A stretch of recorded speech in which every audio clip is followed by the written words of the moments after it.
Thank you comment chair. جس طرح پہلے سیشن میں بڑی تفصیل سے عالمی اور پاکستان تناظر پر بات ہوئی اور کامنٹ صدیق نے انٹروڈکشن کے اندر بھی اس سیشن کے بتایا ہے کہ جو نتائج پہلے سیشن کے اندر آپ کے سامنے آئے، چاہے وہ روس یوکرین جنگ کے حوالے سے تھے، چاہے وہ عالمی معیشت کے حوالے سے تھے، چاہے وہ دنیا کی کسی بھی ملک کی سیاست کے حوالے سے تھے، ملک دنیا کی سیاسی مستقبل، سماجی مستقبل، معاشی مستقبل، ان تمام کے تمام پہلوؤں کی کا جو نتیجہ نکالنے کے لیے جو طریقہ کار استعمال کیا ہم نے، جو میتھڈ ہم نے استعمال کیا وہ جزیاتی مادیت کا میتھڈ ہے. اور میرے خیال میں یہاں پر تمام دوست جو موجود ہیں ان تک ایک آشنا تو ہوں گے، تعارف تو ہوگا اس فلسفے کا، جزیاتی مادیت کا. یہ جزیاتی مادیت کا فلسفہ در حقیقت مارکسزم کا فلسفہ ہے. اور مارکسزم کہ جو مارکس نے بعد میں سرمایہ کتاب لکھی یا تاریخ کے حوالے سے جو مارکسزم کا کے نتائج ہیں ان کی بنیاد بھی اسی فلسفے کے اندر ہے، جزیاتی مادیت کے اندر ہے. اور جب بھی فلسفے کا ذکر ہوتا ہے تو عموماً یہاں پر بھی جو لوگ بیٹھے ہیں ان کے ذہنوں میں بھی سب سے پہلے تو یہی خیال آتا ہوگا کہ یار کوئی بکھرے ہوئے کہ کوئی بگڑے ہوئے پال والا کوئی شخص ہوگا، پھٹے ہوئے کپڑے ہوں گے، اس کے بند کمرے میں بیٹھا ہوا ہوگا اور وہ پھر بات کر رہا ہوگا دنیا پر، تاریخ پر، باقی چیزوں پر، اور سوچ وچار کر رہا ہوگا، غور و فکر کر رہا ہوگا. اور اس کا عام انسانوں سے کوئی تعلق نہیں ہوگا، وہ عام انسانوں سے کٹا ہوگا، سماج سے کٹا ہوگا اور چڑچڑا انسان ہوگا، زیادہ کوئی سوشل انسان نہیں ہوگا. ایسے بندے فلسفے پہ بات کرتے ہیں. اور عموماً یہ سوچا جاتا ہے کہ فلسفے کی جو بات بھی ہوگی وہ بھی ایسی ہوگی جو عام آدمی کو سمجھ نہیں آئے گی. اور اس طرح کا سوچ ہمارے ذہنوں میں ابھرتی ہے. مگر آج کے سیشن کے اندر ہم یہ ڈسکس کریں گے کہ ایسا نہیں ہے، حقیقت سے بالکل الٹی ہے. اور ویسے ایک اگر میں یہ کہوں کہ یہاں پر بیٹھے ہوئے حال میں جتنے بھی لوگ موجود ہیں ان سب کا بھی اپنا کوئی نہ کوئی فلسفہ ضرور ہے، چاہے ان کو پتا ہے کہ نہیں پتا، ان کا ایک فلسفہ ہے. فلسفہ کیا ہے؟ دنیا کو دیکھنے کا ایک طریقہ کار ہے کہ آپ کس طرح سے اپنے ارد گرد باہر کی جو دنیا ہے اس کو کیسے آپ پرسیو کرتے ہیں، اس کے بارے میں آپ کی انڈرسٹینڈنگ کیا بنتی ہے، کیسے بنتی ہے. اس کو بنانے کے جو انداز ہے، جس طرح سے آپ بناتے ہیں وہ آپ کا فلسفہ ہوتا ہے. اور اگر تو یہاں پر جتنے بھی لوگ بیٹھے ہیں آپ کو اگر خود سے کانشیسلی شعوری طور پر اس چیز کا اندازہ نہیں ہے کہ آپ کا فلسفہ کیا ہے تو پھر کیا مطلب ہے کہ آپ سوچ نہیں سکتے؟ کیا آپ تاریخ پر آپ کی کوئی رائے نہیں ہے، ادب پر، باقی چیزوں پر، کیا آپ کی معیشت پر، سیاست پر؟ یہاں پر پاکستان میں کتنے لوگ ہیں؟ ابھی ہم نے پہلے سیشن میں بھی ڈسکس کیا ہے کہ پی ٹی آئی کی نوجوانوں کے اندر جناب بہت سارے نوجوان جو پی ٹی آئی کو سپورٹ کرتے ہیں، بہت سارے لوگ ہیں جو نون لیگ کو، پیپلز پارٹی کو، مختلف سیاسی پارٹیوں کو کرتے ہیں. تو ان کی سیاسی سوچ ہے اپنی، اسی طرح ان کی معیشت پر بھی رائے ہوتی ہے. آپ جب بھی ان سے بات کریں معیشت کے حوالے سے تو وہ یہی کہتے ہیں کہ یار کرپشن ہے پاکستان کے اندر، اور اگر کرپشن ختم ہو جائے تو پاکستان کے سارے مسائل حل ہو جائیں گے. تو یہ جو سوچ ان کے ذہنوں میں آتی ہے، یہ سوچ کہاں سے آتی ہے؟ یہ سوچ ان کا ایک مخصوص فلسفہ ہوتا ہے. چونکہ شعوری طور پر ان کا کوئی اپنا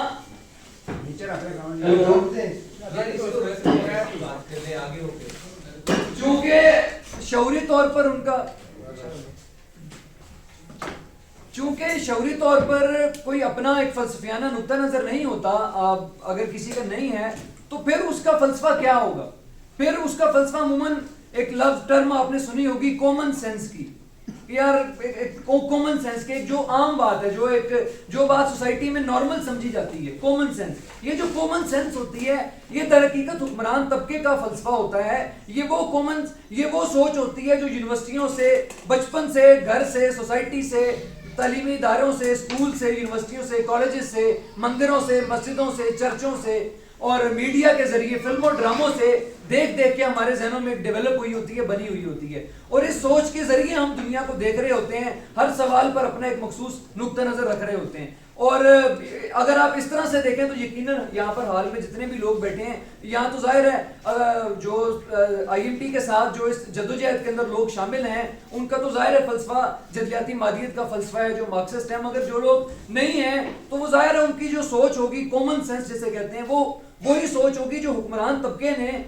میڈیا اور باقی ذرائع کا استعمال کرتے ہوئے نیچے پھیلائی ہے، اور وہی سوچ ان کے ذہنوں میں موجود ہے. یعنی کہ اگر یہ کہا جائے کہ سوسائٹی کے اندر عمومی طور پہ حکمران طبقہ صرف ٹینکوں کے ذریعے، بندوقوں کے ذریعے، لیویز کے ذریعے، ایف سی کے ذریعے، آرمی کے ذریعے اور باقی جو اسٹیٹ اپیریٹس ہے عدالتوں کے ذریعے، ان کے ذریعے کنٹرول صرف ان کے ذریعے نہیں کرتا محنت کش طبقے کو، بلکہ وہ ایک فلسفے کا استعمال کرتا ہے. وہ اپنی سوچ کو نیچے پھیلاتا ہے اور اس سوچ کے ذریعے سب سے پہلے کنٹرول کرنے کی کوشش کرتا ہے محنت کش طبقے کو، اکثریت کو. کیونکہ ظاہر ہے محنت کش طبقہ اکثریت میں ہے، 99% ہے، اور ساری دنیا کی دولت وہ پیدا کر رہا ہے، اور اگر وہ اپنا ہاتھ روک دے تو پورا سماج رک جائے گا. اس چیز کا ظاہر ہے حکمران طبقے کو بھی اندازہ ہے، فیکٹریوں کے مالکوں کو اندازہ ہے، جاگیرداروں کو اندازہ ہے، سرمایہ داروں کو اندازہ ہے. اسی لیے وہ افورڈ نہیں کر سکتے کہ محنت کش طبقہ، عام لوگ خود سے سوچیں، ایک کانشیسلی سوچ بچار کریں، نتائج اخذ کریں، ایک اپنا فلسفیانہ نقطہ نظر اپنائیں. لہٰذا ایک خاص طور پہ یونیورسٹیز کے ذریعے ایک پوری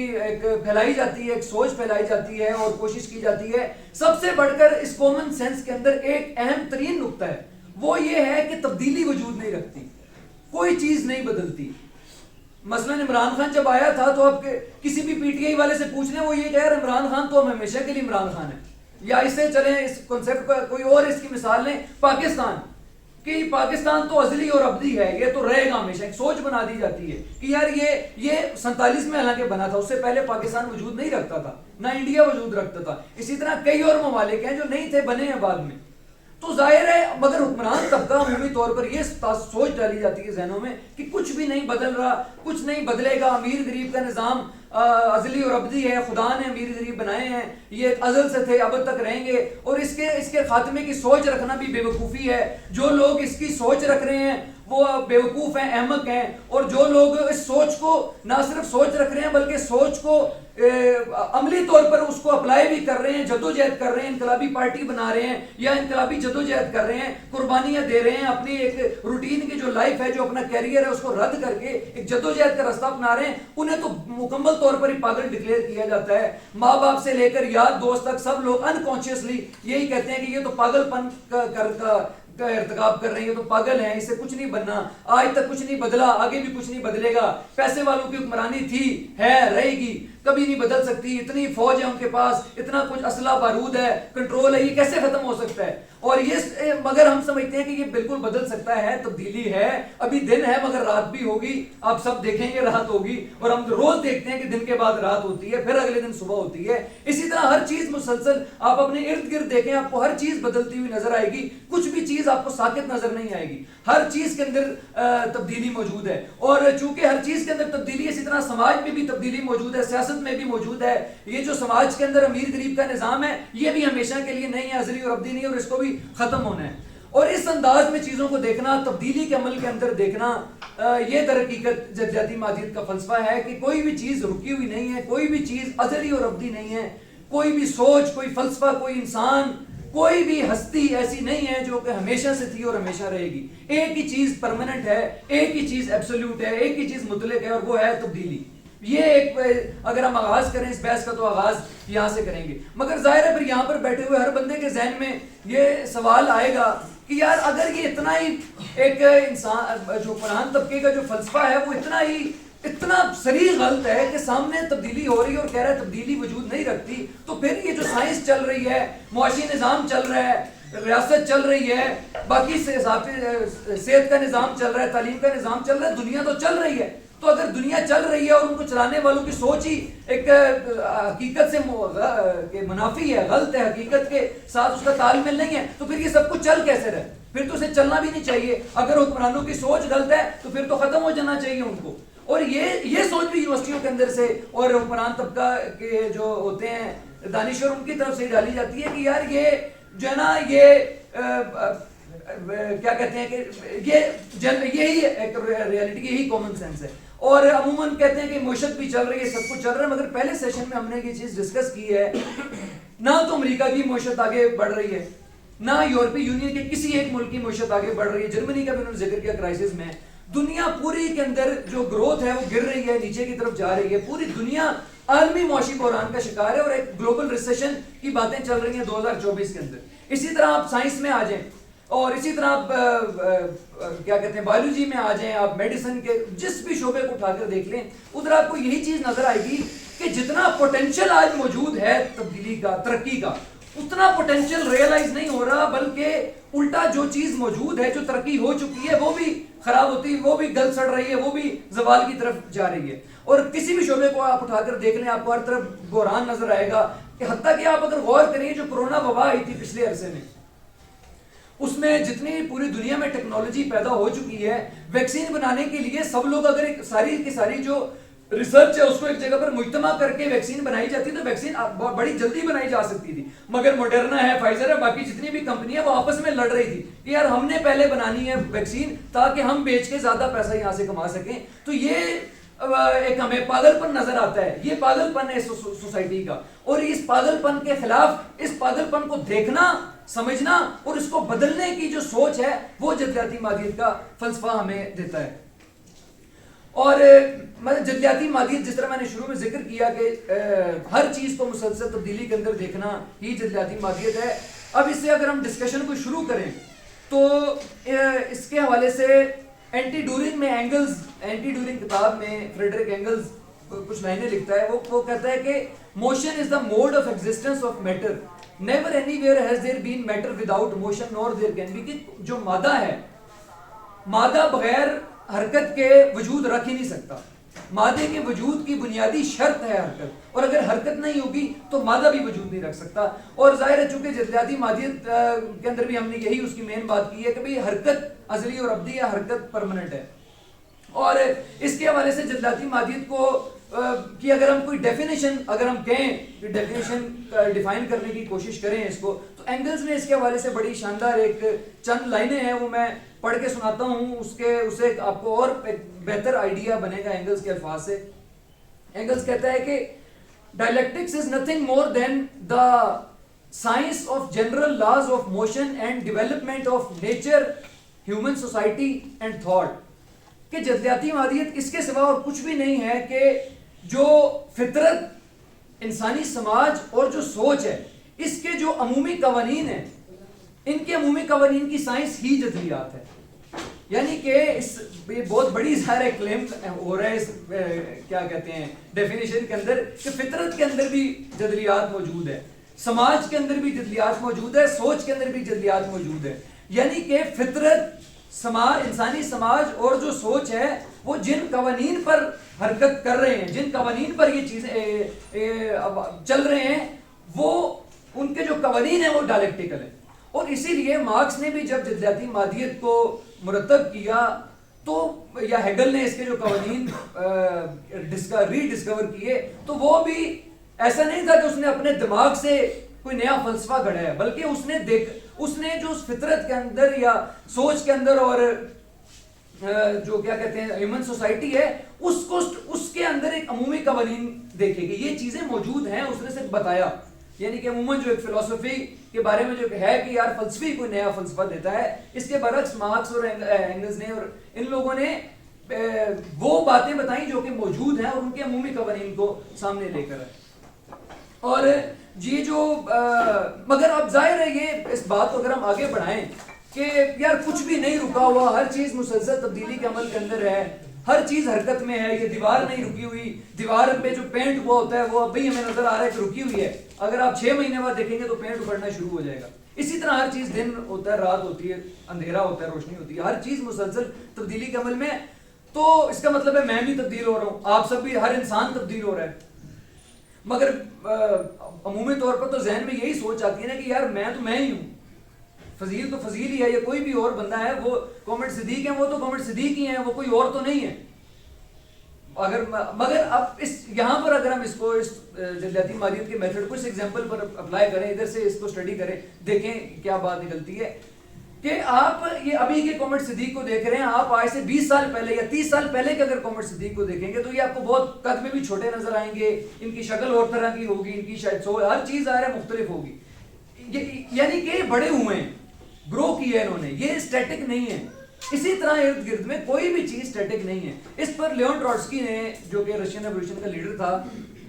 اس نے بڑی ایک شاندار یہ چیزوں کو اس طرح سے اسٹیٹک دیکھنا، رکا ہوا دیکھنے کو فارمل لاجک کہا جاتا ہے. جو ایرسٹوٹل کی، ارسطو کی جو سیلوجزم ہے، کچھ اس نے قوانین بیان کیے ہیں کہ اے کے برابر ہے لا آف آئیڈینٹی جسے کہتے ہیں، اس پر ٹروٹسکی نے بات کی ہے اور وضاحت کی ہے کہ کس طرح ایک چیز اپنے برابر ہوتی بھی اور نہیں بھی ہوتی، کہ ایک چیز جو کہ مسلسل تبدیلی کے عمل میں وہ ہے بھی اور نہیں بھی. اس پر وہ ٹروٹسکی کی ایک مثال ہے، A is equal to A کو وہ مثال دیتا ہے. ٹروٹسکی کہتا ہے کہ اگر آپ دو A لکھے ہوئے ہیں اور آپ ان دونوں کو آپ کہتے ہیں A is equal to A کے برابر ہے، مگر وہ کہتا ہے اگر آپ کسی مائکروسکوپ سے دیکھیں تو آپ کو واضح طور پہ نظر آ جائے گا کہ وہ دونوں A برابر نہیں ہیں. ان دونوں A میں کچھ نہ کچھ سائز کا ہلکا پھلکا فرق آپ کو نظر آئے گا. مگر کہتا ہے کہ چلو کوئی بندہ یہ کہہ سکتا ہے کہ بھائی وہ جو A کی بات ہو رہی ہے، A تو ریپرزینٹ کر رہا ہے کسی چیز کو، مثال کے طور پہ 1 کلو چینی کو، A 1 کلو چینی، دوسری A بھی 1 کلو چینی، تو وہ کہہ رہا ہے 1 کلو چینی تو 1 کلو چینی کے برابر ہی ہے نا. مگر ٹروٹسکی کہتا ہے ایسا بھی نہیں ہے. وہ جو 1 کلو چینی ہے اور دوسری 1 کلو چینی ہے، اگر آپ ان کو بھی کسی ایڈوانس مائکروسکوپ سے دیکھیں، کسی ایسے اکوپمنٹ سے، تو آپ کو نظر آ جائے گا کہ وہ 1 کلو چینی بھی 1 کلو چینی کے برابر نہیں ہے، ان میں تھوڑا بہت فرق لازمی موجود ہوگا. مگر وہ کہتا ہے کہ چلیں کوئی بندہ تھوڑا بہت سمجھداری دکھا رہا ہے اور وہ کہہ رہا ہے کہ بھائی 1 کلو چینی 1 کلو چینی کے برابر نہیں ہے، تو 1 کلو جو چینی ہے وہ اپنے برابر تو ہوگی نا، بھائی وہ 1 کلو چینی تو ہے نا. ٹروٹسکی کہتا ہے یہ بات بھی غلط ہے کہ وہ جو 1 کلو چینی ہے وہ اپنے برابر بھی نہیں ہے، کیونکہ وہ چینی بھی تو تبدیل ہو رہی ہے مسلسل. وہ چینی بھی تو اسٹیٹک نہیں ہے، وہ سب اٹامک لیول پہ جو باقی پروسیسز چل رہے ہیں، جو ایٹماسفیئر کے اندر باقی پروسیسز چل رہے ہیں، ان سب کی وجہ سے چینی بھی تو مسلسل تبدیل ہو رہی ہے. وہ کہتا ہے کہ اگر کوئی بہت ہی ضرورت سے زیادہ سمجھدار آدمی بننے کی کوشش کرتا ہے اور وہ یہ کہتا ہے کہ 1 کلو چینی وقت کے کسی ایک مخصوص لمحے میں تو اپنے برابر ہے نا، اتنے مخصوص ایک ٹائم پر وقت کے ایک مخصوص لمحے میں تو کم از کم وہ 1 کلو چینی اپنے برابر ہوگی. مگر پھر ٹروٹسکی اس کو بتاتا ہے کہ اس کا مطلب وقت کو اب کتنا تقسیم کریں گے، کتنا ایک آپ تقسیم کر سکتے ہیں، کیا آپ اس کے منیمم لیول کہاں تک لے کر جا سکتے ہیں. دوسری بات ہے وقت کو روک دیں گے. اگر آپ کو اس کا ایک لمحے کو نکالتے ہیں تو اس کا مطلب ہے آپ اس وقت کو ہی روک رہے ہیں. اور اگر وقت رک جائے گا تو وقت کیا ہے، آپ اگر سوچیں سب لوگ، وقت کیا ہے، ٹائم کیا ہے. ٹائم در حقیقت جو موشن ہے، جو کہ در حقیقت میٹر کی حرکت ہے، جو کہ میٹر اپنے تضادات کی وجہ سے حرکت کے اندر ہے، اس حرکت کو اس حرکت اس کنٹینیوٹی کو دیکھنا ہی ٹائم ہے. اس کنٹینیوٹی کا اظہار ہی ٹائم ایک ایبسٹریکشن ہے، ایک مجرد سوچ ہمارے ذہن میں، اور وہی کنٹینیوٹی ہے. تو لہٰذا اگر آپ ٹائم کو روک دیں گے تو اس کا مطلب یہ ہے کہ پھر تو آپ مادے کو بھی روک رہے ہیں. ٹائم کو روکنے کا مطلب مادے کا عدم وجود ہے، مادے کو ختم کر رہے ہیں آپ. مادہ بھی ختم، پھر تو پوری کچھ بھی نہیں بچنا، نہ مادہ بچے گا نہ اسپیس، کچھ بھی نہیں بچنا پھر تو لہٰذا یہ ادھر سے اگر ہم ڈسکشن کو اوپن کریں تو یہ میں سمجھتا ہوں بہت شاندار ایک ٹروٹسکی نے اس حوالے سے ایگزامپل دی ہے. اور اس میں ایک بنیادی ایک آئیڈیا تو سامنے آتا ہے کہ اچھا یار اس طرح سے چیزوں کو دیکھنا یہ ہے، یہ A is equal to A کے برابر ہے، فارمل لاجک ہے. اب اس میں ٹروٹسکی ایک اور بات بھی بتاتا ہے، اس کو یہاں پر اگلی بات کرنا بڑا ضروری ہے کہ اب اس بات سے تو یہ تاثر سامنے آتا ہے کہ کہیں یہ جو رسمی منطق کا فارمل لاجک کا طریقہ ہے یہ شاید طریقہ ہی غلط ہے،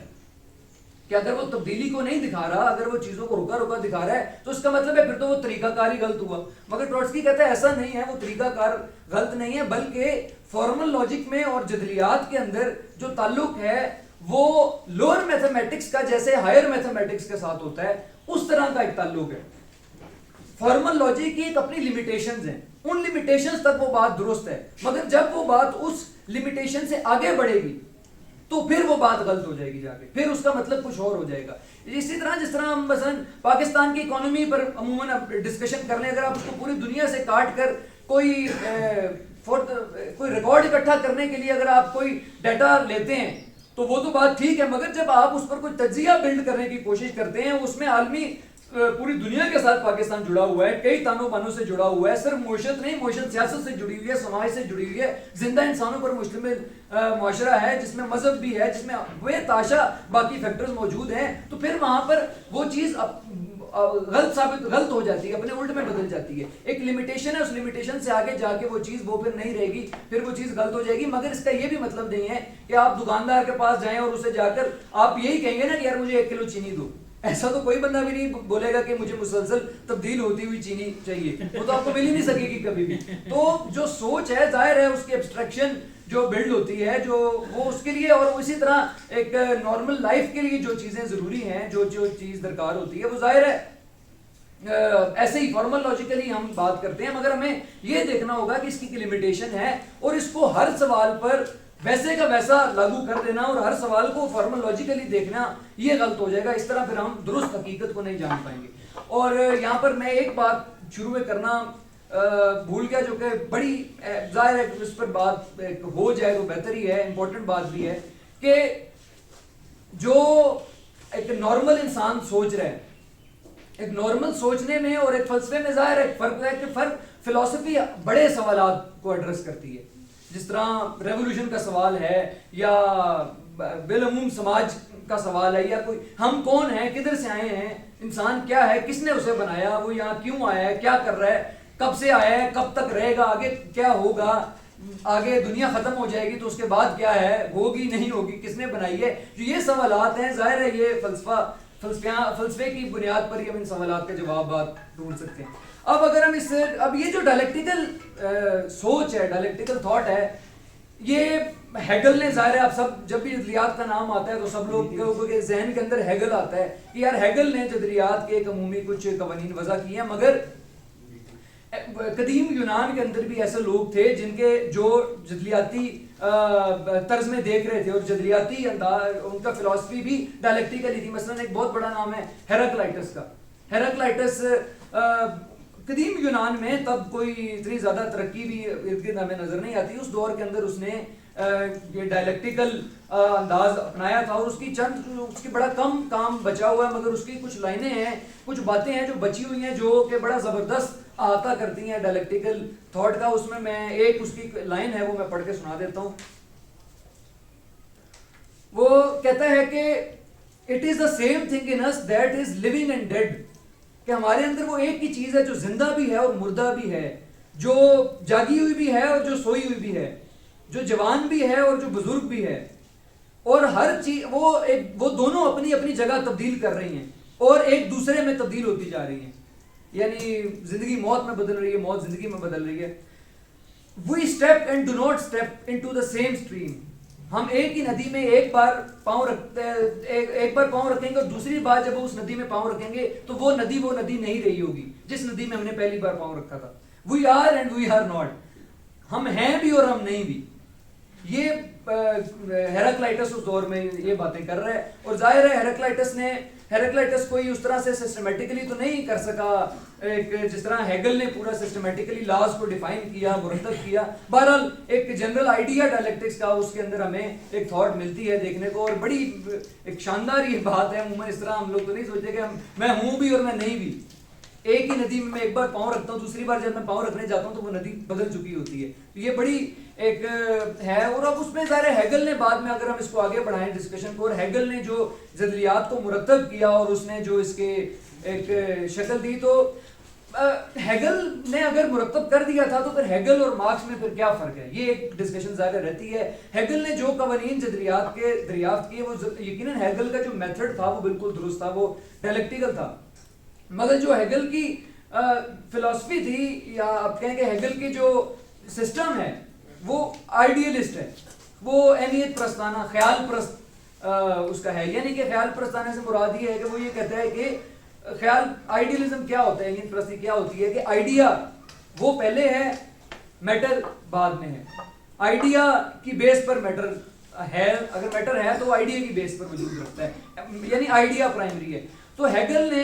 ہیگل بالکل شاندار طریقے سے یہ ایکسپلین بھی کرتا ہے سارے ڈائلیکٹیکل قوانین جن پر آگے چل کر ہم بات بھی کریں گے, مگر وہ بھی یہ کہتا ہے, ہیگل بھی یہ کہتا ہے کہ ہر چیز مسلسل تبدیلی کے عمل میں ہے, اور تبدیلی حرکت تضادات کی وجہ سے ہو رہی ہے. کچھ بھی رکا ہوا نہیں ہے اور کچھ بھی ایک دوسرے سے جدا نہیں ہے, ہر چیز آپس میں جڑی ہوئی ہے, ہر فینومینا آپس میں جڑا, اور ایک عمل کے اندر چیزیں بڑھ رہی ہیں لوور سے ہائر کی طرف, ایک لوور لیول سے ہائر لیول کی طرف چیزیں سفر کر رہی ہیں, چاہے فطرت میں دیکھ لیں, سوچ میں دیکھ لیں, سوسائٹی میں, باقی تمام چیزوں میں بھی. مگر وہ ہیگل یہ کہتا ہے کہ ہیگل کا چونکہ اس کا سسٹم آئیڈیلسٹ ہے, وہ ایک اہمیت پرست ہے, لہٰذا وہ یہ کہتا ہے کہ یہ جو لوور سے ہائر کی طرف جا رہی ہیں چیزیں, جو کہ مسلسل تبدیلی کے عمل میں ہیں, آپس میں جڑی ہوئی ہیں, تضادات کی وجہ سے حرکت ہو رہی ہے. یہ جو کچھ بھی ہو رہا ہے یہ وہ ایک ایبسولوٹ آئیڈیا ہے, ایک ایسا آئیڈیا اس سب سے زمان و مکان سے باہر کوئی موجود ہے جو کہ مکمل ہے. اور یہ جو سفر ہو رہا ہے یہ لوول شاعر کی طرف بھی اس ایبسولوٹ آئیڈیا کی طرف سفر ہو رہا ہے. اور یہ ایبسولوٹ آئیڈیا کی طرف بھی وہ کہتا ہے کہ بھئی پہلے ایبسولوٹ آئیڈیا تھا وہ بیگانہ اس نے اپنے آپ کو کیا, پھر نیچر سے, پھر وہ نیچر میں آیا اور نیچر میں پھر آ کر انسان کے دماغ میں آ کے وہ سیلف کانشیس ہوتا ہے اور اب اس کا سفر جو ہے وہ جاری ہے. تو اس وجہ سے اس ایبسولوٹ آئیڈیا کی یہ جو اس کی ہے اور آئیڈیلسٹ اپروچ ہے, اس کی وجہ سے ہیگل ظاہر ہے ایک محدود رہا. اور مارکس نے کہا کہ بعد میں جب مارکس نے اس کو وہ کہتے ہیں کہ یہ سر کے بل کھڑا تھا اور مارکس نے اسے پاؤں کے بل کھڑا کر دیا, سیدھا کھڑا کر دیا مارکس نے ظاہر ہے جو اس کا ایک انتہائی ریولوشنری میتھڈ تھا, آؤٹ اسٹینڈنگ میتھڈ تھا, ڈائلیکٹیکل میتھڈ, اس کو پریزرو کیا. اور جو آئیڈیلزم اس کے اندر سسٹم میں موجود تھا اس کو اس نے آئیڈیلزم کے بجائے مٹیریلسٹ بنیادوں پر لے کر آیا اس کیا کہتے ہیں اس کے میتھڈ کو, جدلیاتی مادیت کے میتھڈ, جدلیات کے میتھڈ کو, اور اس نے جدلیاتی مادیت بنایا اسے. ظاہر ہے ہیگل کے ہاں وہ ڈائلیکٹکس آئیڈیلسٹ انداز میں موجود ہے, ادھر مٹیریلسٹ انداز کے اندر موجود ہے. مگر اب یہاں پر پھر ظاہر ہے ڈسکشن آگے بڑی ضروری ہو جاتی ہے کہ آئیڈیلزم اور مٹیریلزم یہ ہیں کیا, آئیڈیلزم میں اور مٹیریلزم میں کیا فرق ہے, کیونکہ ابھی تک جو ڈسکشن ہوئی ہے اس میں ایک طرف آئیڈیلزم اور ایک طرف مٹیریلزم کی بات ہم نے کی ہے. آئیڈیلزم کا تو میں نے تھوڑا بہت ذکر کیا ہے کہ آئیڈیا پرائمری ہے اور جو یا تو میٹر وجود نہیں رکھتا ہے تو وہ تب بھی ریفلیکشن ہے آئیڈیا کا. جو مادی دنیا ہے وہ آئیڈیا کی ریفلیکشن ہے. عموماً آپ نے سنا ہوگا کہ انسان اپنی تاریخ بناتے ہیں, انسان خود اپنی تاریخ بناتا ہے. ادھر بھی کافی یہ جو موٹیویشنل اسپیکر بھی لگے ہوئے آپ سنتے ہوں گے کافی زیادہ کہ بھائی اگر انسان چاہے تو یہ بھی کر سکتا ہے, وہ بھی کر سکتا ہے, وہ بھی کر سکتا ہے. وہ یہی کہہ رہے ہوتے ہیں نا کہ بھائی آئیڈیا پہلے ہے, ٹھیک ہے, وہ سوسائٹی سے زمان و مکان سے کاٹ کے کہ انسان کچھ بھی چاہے کرنا چاہے کر لے. تو یہ بات. دوسرا یہ کہ اب اس میں یہ آئیڈیلزم کی تو بیس یہ ہے, مگر اب اس میں ہمیں یہ چیز بھی ذہن میں رکھنی چاہیے کہ ابھی تک کی ڈسکشن میں ظاہر آئیڈیلزم کو ہم ایک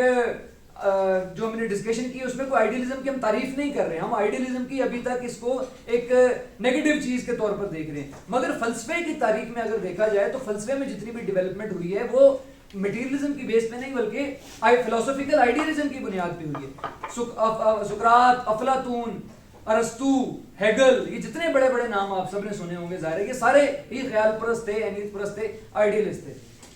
اور اسی طرح اگر ہم مٹیریلزم کی بات کریں تو مٹیریلزم کیا ہے, مٹیریلزم وہی چیز سادہ الفاظ میں کہ میٹر پرائمری ہے اور جو ہے نا جو مٹیریل ورلڈ ہے وہ, اور جو آئیڈیا ہے وہ میٹر کی ریفلیکشن ہے. مادہ پرائمری ہے اور آئیڈیا اس کی ریفلیکشن ہے. دوسرا یہ کہ ایک میٹیریل ورلڈ ہے ہمارے ارد گرد موجود ہے, مادی دنیا, جسے ہم اپنی سینسز سے جانتے ہیں. جو انسان کی 5 سینسز ہیں, حواس خمسہ, ان سے ہم اس مادی دنیا کو جانتے ہیں. اور یہ جو مادی دنیا ہے اس کے اپنے قوانین ہیں اور ان قوانین کو جانا جا سکتا ہے. اپنے اس دنیا کے اپنے نیچرل لاز ہیں, ایسے قوانین ہیں جن قوانین کو کسی خدا نے نہیں بنایا, کسی سپر نیچرل ہستی نے نہیں بنایا, کسی بھی ایسی ہستی نے نہیں بنایا جو اس زمان و مکان سے باہر موجود ہے, بلکہ یہی دنیا ہے, یہی مادی دنیا ہے. اسی مادی دنیا کے اپنے قوانین ہیں اور اپنے قوانین کی بنیاد پہ مادی دنیا چل رہی ہے, ایوولوشن اس کا ہو رہا ہے. اور جو تھاٹ ہے, سوچ ہے, وہ اس سے میٹر کی وجہ سے وجود رکھتی ہے. جو دماغ ہے وہ ظاہر ہے جو سوچ ہے وہ دماغ کی وجہ سے وجود رکھتی ہے, اور اگر دماغ نہیں ہوگا تو سوچ وجود نہیں رکھ سکتی. سوچ انسانی ذہن کے اندر ہی وجود رکھتی ہے, اس کے باہر کہیں بھی موجود نہیں ہے. اور یہ ایک بیسک سی ہے. باقی ہاں اس میں ایک اور بڑی اہم بات کہ جو فلسفے کا البتہ جو آغاز, اگرچہ فلسفے کی تاریخ میں فلسفے کا کہ بڑھوتری میں اس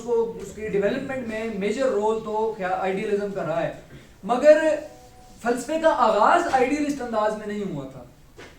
وہ فلسفے کا آغاز میٹیریلسٹکلی ہوا تھا, مادیت پسندی کی بیس پر ہوا تھا. In the beginning it was word, آغاز میں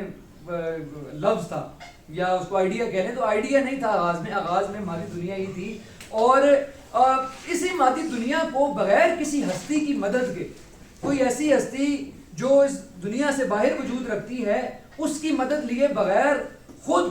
اس کو سمجھنے کی کوشش کرنا, اس کو جاننے کی کوشش کرنا, اس کو جاننے کی کوشش کرنا کہ یار یہ کیا ہے, ہم کیوں یہاں پر ہیں, بارشیں کیوں ہوتی ہیں, زلزلے کیوں آتے ہیں, بجلی کیوں چمکتی ہے. لاکھوں سال, اب ہزاروں سال پیچھے چلے جائیں تو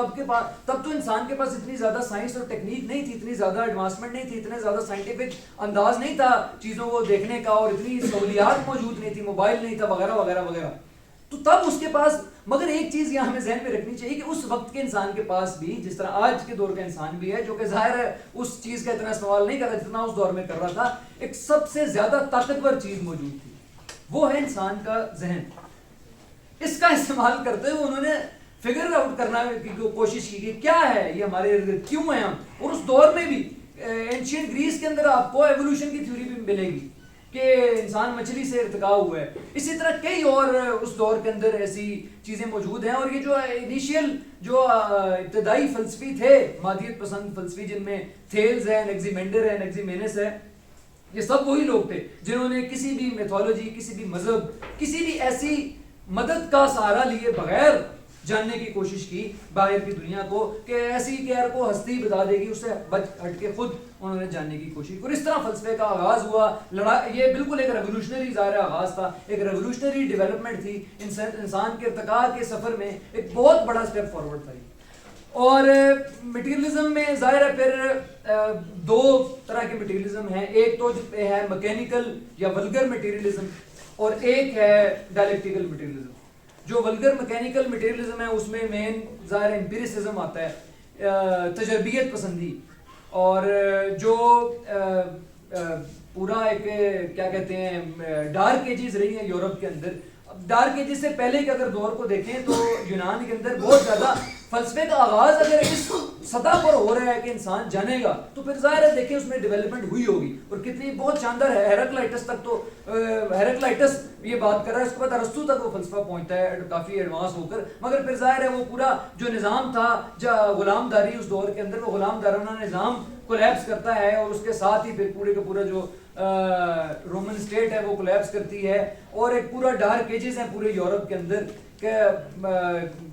سینکڑوں سال تک وہ ڈارک ایجز کا پیریڈ چلتا ہے جس کے اندر فلسفے کو, سائنس کو, ریشنل تھاٹ کو ختم کر دیا جاتا ہے. لائبریریاں جلائی جاتی ہیں, اور کوئی بھی اگر ریشنل بات کر رہا ہے, تعقلی بات کر رہا ہے, اس کو مارا جا رہا ہے, چوک کے اوپر اس کو پھانسی لٹکائی جا رہی ہے, سائنسدانوں کو, فلسفیوں کو. اور ایک خوف اور جبر کا ماحول قائم کیا گیا کیونکہ اس دور میں جاگیردارانہ نظام تھا, اور جاگیرداروں کو اپنی حکمرانی برقرار رکھنے کے لیے ضرورت تھی چرچ کی. اور جو چرچ تھا وہ ظاہر ہے اس دور میں حکمران طبقے کی مدد کر رہا تھا, وہاں پہ جاگیرداروں کی حفاظت کر رہا تھا, اور محنت کشوں کو کنٹرول کرنے کے لیے, عوام کو کنٹرول کرنے کے لیے وہ ظاہر ہے وہ یہ بتاتے تھے کہ یہ تقدیر میں لکھا ہوا ہے, اور تقدیر آسمان پہ لکھی جاتی ہے. یہ جو ہمارے سامنے حکمران موجود ہیں یہ ازلی اور ابدی ہیں, یہ ہمیشہ سے تھے, ان کے باپ دادا حکمران تھے, ان کے باپ دادا حکمران رہیں گے. بغاوت غلط چیز ہے, بغاوت نہیں ہو سکتی. مزارہ جو ہے وہ محنت کرے گا, محنت میں عظمت ہے, محنت کرے گا تو اس سے اس کا مالک بھی خوش ہوگا, خدا بھی خوش ہوگا. چپ کر کے وہ محنت کرے اور اپنی زندگی گزارے, بچے پیدا کرے, اور یہ ایک سوچ ڈالی جاتی تھی. مگر پھر اس کے خلاف ڈارک ایجز کا جو خاتمہ ہوتا ہے ہمیں نظر آتا ہے کہ فرانس میں انقلاب ہوا, برطانیہ میں انقلاب ہوا, اور نشاط ثانیہ رینیسانس ہوا. اور اس پیریڈ کے اندر جو فلسفی پھر ابھر کر آئے جن میں فرانسس بیکن ہے, تھامس ہابز ہے, جان لاک ہے, ڈیکارٹ ہے, اس طرح کے کافی فلسفی تھے جنہوں نے پھر مذہب کو للکارا. انہوں نے کہا کہ یار یہ حکمران طبقے کا آلہ ہے, اور یہ حکمران طبقہ کنٹرول کرنے کے لیے استعمال کر رہا ہے, یہ غیر تعقلی ہے, یہ بالکل غلط ہے. اور انسان خود اپنی خود سے جان سکتا ہے دنیا کو. اور یہ وہی سوچ جو آپ کو آغاز میں بھی فلسفے کے نظر آتی ہے, مگر اب ظاہر بڑے ہائر لیول پر آ رہی ہے. اب اس کے پاس بہت زیادہ سائنٹیفک نالج بھی اکٹھا ہے, سائنس اور ٹیکنیک بھی کافی گرو کر چکی ہے. اور پھر یہ جو امپیریسزم ہے اس کا ایک ڈیفیکٹ کیا تھا, اگرچہ بڑا ظاہر ہے آغاز میں بہت یہ سرمایہ داری کا فلسفہ تھا اور بڑا انقلابی فلسفہ تھا اپنے دور میں. اپنے دور میں اس نے چرچ کو للکارا, اس نے جاگیرداری کو للکارا, سرمایہ جاگیرداری کے خاتمے میں اس فلسفے کا بڑا اہم رول تھا. مگر اس کا ڈیفیکٹ کیا تھا کہ یہ چیزوں کو کاٹ کاٹ کے اور اس امپیریسزم نے تو انسانی جو سوچ ہے جو تھاٹ ہے اس کو بالکل ہی ایک سائڈ پہ کر دیا, بالکل ہی کہ یار یہ میٹر ہی ہے اور میٹر ظاہر ہے پرائمری ہے مگر یہ میٹر ہی ہے اور میٹر ہی ڈیفائن کر رہا ہے ہر چیز کو, اور اس میں تھاٹ کا کوئی اس طرح سے ایکٹیو رول نہیں ہے. تھاٹ پیسو ہے, جو سوچ ہے وہ پیسو ہے, وہ اس طرح سے ایکٹیو نہیں ہے. اور اسی دور میں آپ کو آج بھی یونیورسٹیوں میں پڑھایا بھی جاتا ہے یہ باتیں کہ فیکٹس ہمیں اکٹھے کرنے چاہیے. جب بھی ہم کو ریسرچ کریں, کوئی بھی بات کریں, کوئی آرگومنٹ کریں تو اس کے اندر فیکٹس ہونے چاہیے, وداؤٹ فیکٹس بات نہیں ہونی چاہیے. یہیں سے اس چیز کا آغاز ہوتا ہے. اور فیکٹس مگر اس میں ڈیفیکٹ یہ ہے کہ بھئی آپ فیکٹس یعنی کہ فیکٹس اکٹھے کرنے سے مراد کیا ہے کہ انسان اپنی 5 سینسز سے نالج لے اور دیٹس اٹ. اس نالج سے کیا ایک مطلب کیا بنانا ہے اس کے لیے آپ کو فلسفے کی ضرورت پڑے گی. وہ ظاہر ہے وہ انسان بلڈ کرتا ہے اپنی کچھ نہ کچھ تو اس سے کسی وجہ سے وہ کوئی فیکٹس اکٹھے کرے گا نا, اور اس کے بعد کوئی نتیجہ نکالے گا. مگر امپیریسزم کے مطابق تو بس فیکٹس اکٹھے کرتے جائیں کیونکہ یہی ایک ایکچوئل سچ ہو سکتا ہے. یہی مادی دنیا سچ ہے, اور مادی دنیا کو ہمیں نیوٹرل ہو کے دیکھنا چاہیے. اپنے دماغ میں پہلے سے کچھ سوچیں رکھ کے اس مادی دنیا کو جاننے کی کوشش نہیں کرنی چاہیے, بلکہ ہمیں بالکل نیوٹرل ہو کے دماغ کو خالی کر کے جب بھی کوئی کام کریں, کوئی ریسرچ کریں تو بالکل نیوٹرل ہو کے ہمیں ریسرچ کرنی چاہیے. اب یہ ظاہر ہے بالکل ہی مائنڈ کو اور میٹر کو ایک دوسرے سے بالکل جدا کر دینا ہے. اس کا آغاز ہمیں جو آئیڈیلزم کا بھی ایون آغاز تھا اس کے اندر بھی ہمیں یہی چیز نظر آتی ہے کہ ابتدائی جو آئیڈیلسٹ فلسفی تھی اور اس کے گروتھ بھی تھا وہ یہی تھا کہ جو دماغ ہے, جو آئیڈیا ہے اور میٹر ہے, مختلف چیزیں ہیں. آئیڈیا جو ہے نا پرائمری ہے, آئیڈیا زیادہ امپورٹنس کا حامل ہے, سوچنے والے لوگ عظیم ہیں. جو میٹر ہے اس کو عموماً غلاموں سے تشبیہ دی جاتی تھی اس دور میں, غلام داری نظام میں, کہ کوئی کام غلام میٹر مادی چیز تو گندی چیز ہوتی ہے, گھٹیا چیز ہوتی ہے. غلاموں کا کام ہے مادی, غلام میٹیریل کام کرتے ہیں, آقا تو سوچتے ہیں. اگرچہ فلسفے کا سارا یہ جو ساری ڈیولپمنٹ ہوئی ہے, اگر چند لوگوں کو وقت نہ ملتا بیٹھ کے سوچنے کا تو اتنی ترقی بھی نہ ہوتی تھاٹ میں اور باقی تمام پہلوؤں کے حوالے سے بھی. مگر بہرحال یہ ایک خلیج پیدا ہوئی آغاز میں فلسفے کے کہ آئیڈیلزم کی وجہ سے بھی اور اس کے گروتھ کی وجہ سے بھی کہ بھائی مائنڈ اور میٹر مختلف ہے, مائنڈ زیادہ اہمیت کا حامل ہے. اور آج بھی آپ کو اسی کا ایوولوشن, اگر آپ آج تک ہیں تو آج بھی آپ کو یہی چیز نظر آتی ہے. اور ادھر بھی یہ یہاں تک اگر ہم بات کی وہی مائنڈ اور میٹر کو آپس میں کاٹنے کی بات ہوگی کہ مائنڈ الگ ہے میٹر الگ ہے. اور فیکٹس اسی یہی ایک ویکنس تھی جس پہ پھر کانٹ بعد میں آ کر بات کرتا ہے. وہ کہتا ہے کہ بھائی بالکل ایک تو چیزیں جو ہیں وہ مادی دنیا موجود ہے, تھنگ ان اٹ سیلف موجود ہے, اور کیا کہتے ہیں مگر اس کو جانا نہیں جا سکتا جو تھنگ ان اٹ سیلف ہے. اور جو انسان جان رہا ہوتا ہے کسی بھی چیز کو, ارد گرد کی دنیا کو, وہ در حقیقت اپنے دماغ میں اس کے اے پریوری جو تھاٹس ہوتی ہیں, نالج ہوتا ہے یا سوچ ہوتی ہے, وہ اسی کو جان رہا ہوتا ہے, کیٹیگریز کو جان رہا ہوتا ہے. اور وہ کوئی نیا علم نہیں حاصل کر سکتا کیونکہ باہر کی دنیا کو تو جو ہے نا مکمل طور پہ جانا ہی نہیں جا سکتا, وہ تو تھنگ ان اٹ سیلف ہے, وہ کوئی باہر سے نہیں جان سکتا. ٹھیک ہے, اور یہ بیسیکلی اسی ایک ویکنس کی وجہ سے یہ چیز آگے بڑھتی ہے. اور بعد میں ہیگل نے آ کے بتایا کہ بھائی تھنگ ان اٹ سیلف جو ہے وہ اس میں کیا کہتے ہیں کوئی تھنگ ان اٹ سیلف میں اور جو فینومینل ورلڈ ہے یا باہر جو دنیا میں نظر آتی ہے اس میں کوئی فرق نہیں ہے, اور وہ ایک دوسرے سے جڑی ہوئی ہیں, اور ایک ہر چیز بلکہ آپس میں جڑی ہوئی ہے, اور اس کو دنیا کو جانا جا سکتا ہے. اگرچہ یہ جو جاننے کا عمل ہے یہ ایبسولوٹ آئیڈیا کے ارتقاء کا سفر ہے, اور یہ ایبسولوٹ آئیڈیا آگے بڑھ رہا ہے. اور اس میں ہیگل نے ظاہر ہے جو تاریخ کو دیکھا ہے, ہیگل تاریخ کو ایک ایکٹیو پارٹیسپینٹ کے طور پر نہیں دیکھتا کہ جس طرح انسان اپنی تاریخ خود بناتے ہیں, مگر وہ ہیگل جو ہے نا وہ ایک فلسفر کے طور پر دیکھ رہا ہے. ہیگل نے جو فلسفی بھی ظاہر ہے بلڈ کی سارے مرتب کی, تو اس میں بھی وہ اپنے آپ کو ایکٹیو پارٹیسپینٹ کے بجائے ایک فلسفر کے طور پر دیکھ رہا ہے جو کہ باہر سے بیٹھ کے اینالائز کر رہے ہیں اور مرتب کر رہے ہیں چیزوں کو. اور اسی لیے تو وہ جب وہ مثلا جو بات بعد میں مارکس نے کی کہ آج تک انسانی تاریخ طبقاتی جدوجہد کی تاریخ ہے, اور سماج کے ارتقاء طبقاتی جدوجہد کی بنیاد پر ہوتا ہے. محنت کش طبقے اور حکمران طبقے کی لڑائی ہوتی ہے, اور اس لڑائی میں محنت کش طبقہ جو جیتا ہے آج تک یا جو جدوجہد رہی, اسی کے نتیجے میں سماج کا ارتقاء ہوا ہے. اسی کے نتیجے میں غلام داری آئی, ختم ہوئی, جگیرداری آئی, ختم ہوئی, سرمایہ داری آئی, اور یہ بھی روس میں ختم ہوئی, کامیاب تجربہ ہوا, اور آگے پوری دنیا سے ختم ہو جائے گی. مگر ہیگل کے بقول جو انسان ہے وہ ایکٹیو نہیں ہے, انسان پیسو ہے, اور یہ وہی چیز کے فلسفی ہے جو کہ اس ایبسولوٹ آئیڈیا کو جان رہا ہے, اور ایبسولوٹ آئیڈیا فلسفی کے دماغ میں آگے بڑھے گا. اور اس کے بعد اگر ہم اب اینڈ پہ ذرا جدلیاتی مادیت کے قوانین کی طرف آئیں, اور جس میں مین 3 مشہور جو ظاہر ہے ہیگل کے بعد پھر مارکس نے آ کے جب ہیگل کو سر کے وہ کہتے ہیں بل کھڑا تھا وہ سیدھا کھڑا کیا تو اس نے پھر اس کے جو بھی اس کے میتھڈ کا جو اپلیکیشن تھی اور اس سے جو اس نے قوانین اس نے ری ڈسکور کیے تو ان قوانین کو مارکس نے پھر ظاہر ہے جب مٹیریلسٹ بیسس پر رکھا اور مادی بنیادیں دے کر جب ان کا تشریح ہوتی ہے تو بالکل ہی ایک انٹائرلی مختلف اور بڑی ریولوشنری ہو جاتی ہے. مثلا اس کے کچھ مین 3 قوانین ہیں, مقدار کی معیار میں تبدیلی اور اس کے الٹ یعنی مقدار کی معیار میں اور معیار کی مقدار میں تبدیلی, اور دوسرے ہے یونٹی آف اپوزٹس ضدین کا باہم انضمام, اور تیسری ہے نیگیشن آف نیگیشن یعنی نفی کی نفی. اور ویسے اس کے علاوہ بھی کیٹیگریز ہیں مگر یہ مین وہ 3 کیا کہتے ہیں وہ لاز ہیں جن کے اوپر جن میں آپ کو جزیاتی ماجد کا ایک پورا ایک امیج سامنے آئے گی, مکمل ایک احاطہ موجود ہے ان 3 قوانین کے اندر. جس میں پہلی اگر ہم مقدار کی معیار میں تبدیلی اور معیار کی مقدار میں تبدیلی کو دیکھیں تو وہ اس قانون کے مطابق ہر چیز مسلسل یقیناً تبدیلی کے عمل میں ہے,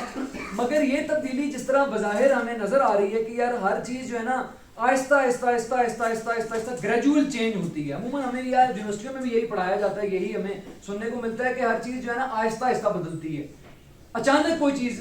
شارپ اینڈ سڈن چینجز نہیں ہوتے بلکہ گریجول چینج ہوتا ہے. ادھر بھی کہتے ہیں کہ یار وہ پاکستان میں جمہوریت کو تھوڑا موقع دے دیا جائے پروان چڑھنے کا اور ہر ادارے کو اپنے اپنے انداز میں کام کرنے دیا جائے آزادانہ طور پر, تو آہستہ آہستہ آہستہ آہستہ چیزیں بہتری کی طرف چلی جائیں گی. اسی طرح تاریخ کو دیکھا جاتا ہے کہ آج تک انسان جنگلوں سے لے کر یہاں تک جو پہنچا ہے وہ گریجول سیدھی لکیر میں ترقی ہوئی ہے اور یہی گریجولی آگے بڑھتی چلی جائے گی. بس ہمیں انسانوں کو کوئی لڑائی جھگڑا کرنے کی ضرورت نہیں ہے, انقلاب کرنے کی ضرورت نہیں ہے, کوئی جدوجہد کرنے کی ضرورت نہیں ہے. بس تھوڑا عقل مندوں کی طرح ہم سارے مل بیٹھ کے سوچیں تو آہستہ آہستہ سب کچھ بہتر ہو جائے گا. مگر یہ جو قانون ہے یہ اس کے بالکل الٹ بتاتا ہے. مقدار کی معیار میں تبدیلی کا قانون یہ بتاتا ہے کہ چینج دونوں صورتوں میں, تبدیلی دونوں صورتوں کے اندر ہوتی ہے, گریجول بھی ہوتی ہے اور شارپ اینڈ سڈن بھی ہوتی ہے. ایک لمبے عرصے تک چھوٹی چھوٹی مقداری تبدیلیاں اکٹھی ہوتی رہتی ہیں اور پھر ایک مخصوص لمحہ آتا ہے جب وہ مقداری تبدیلیاں ایک معیاری جست لیتی ہیں, ایک کوالیٹیٹیو لیپ لیتی ہیں, اور اس کوالیٹیٹیو لیپ کے بعد ایک بالکل انٹائرلی نئی چیز جنم لیتی ہے. ظاہر ہے جس میں پرانی آگے چل کے ہم بات کرتے ہیں جس میں پرانی چیز کے جو ترقی پسند اجزاء ہوتے ہیں یا ایلیمنٹس ہوتے ہیں وہ بھی پریزرو ہو جاتے ہیں مگر ایک نئی شکل میں آ جاتی ہے. ٹھیک ہے, مثلاً آپ اس کی اگر ہم مثالیں اس قانون کی لینا شروع کریں, اس کو سمجھنے کی کوشش کریں ان سے, تو ایک تو پانی کی مثال بہت سارے دوستوں نے پڑھی بھی ہوگی, سنی بھی ہوگی, جو کہ پہلے سکولز میں بھی یا مارکسی لٹریچر پڑھتے ہیں, اور جو لوگ نئے ہیں انہوں نے شاید یہ اگر نہیں بھی سنی تو بڑی شاندار مثال ہے پانی کے اندر سے ہم اس جزیات کی اگر ہم یہ جو قانون ہے اس کو سمجھنے کی کوشش کریں مقدار کی معیار میں تبدیلی کے, کہ آپ دیکھیں 99 ڈگری سینٹی گریڈ تک پانی ہی رہتا ہے, مگر 1 ڈگری سینٹی گریڈ کا جو ڈفرنس آتا ہے وہ پانی کو بھاپ میں کنورٹ کر دیتا ہے. اسی طرح پیچھے آئیں 1 ڈگری سینٹی گریڈ تک پانی ہی ہے مگر 0 ڈگری سینٹی گریڈ پر وہ جا کر برف بن جاتا ہے.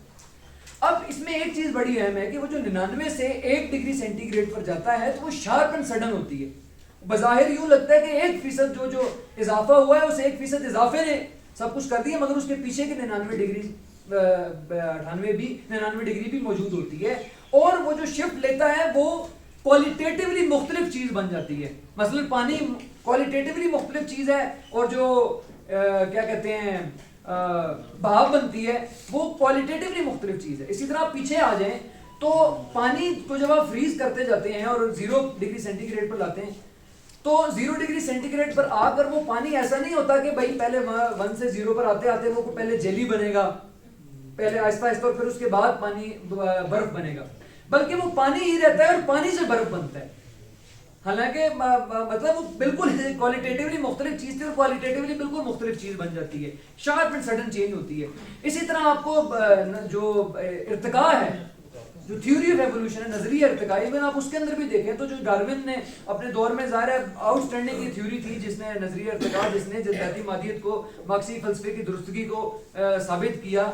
اور اس میں مگر ظاہر چارلس ڈارون کے بقول جو یہ ایوولوشن ہے اسپیشیز کا, اس میں ایک وہ چونکہ دیکھ رہا تھا کہ یار گریجول چینج ہوگا اور گریجولی ہی چیزیں بدل سکتی ہیں. شارپ اینڈ سڈن چینج کا جو آئیڈیا ہے اس طرح سے وہ اس کا فلسفہ نہیں تھا, ظاہر ہے وہ اس طرح سے نہیں سوچتا تھا, تو اس نے اینڈ تک ہی وہ کنفیوز رہا کہ یار یہ جو ایک اسپیشی سے دوسری اسپیشی کے درمیان ایک گیپ آ جاتا ہے کہ جس میں ایک اسپیشی بالکل اور دوسری بالکل انٹائرلی ڈفرینٹ کریکٹرسٹک ایک کوالٹیٹیولی معیاری طور پر مختلف اسپیشی آ گئی ہے، تو ان دونوں میں فرق، تو ان دونوں کے درمیان کے مسنگ لنکس بھی موجود ہوں گے کہ پہلے اگر یہ شکل تھی تو پھر آہستہ آہستہ شکل بدل کے یہاں پہنچے گی، ٹھیک ہے، مگر وہ ایسا نہیں ہوتا، وہ کہتا ہے شارپ اینڈ سڈن ہوتی ہے اس کے اندر. اور اس سے یہ اس تھیوری کے اندر اگر وہ اس چیز پہ اس دور میں نہیں سمجھ پا رہا تھا، تو بعد میں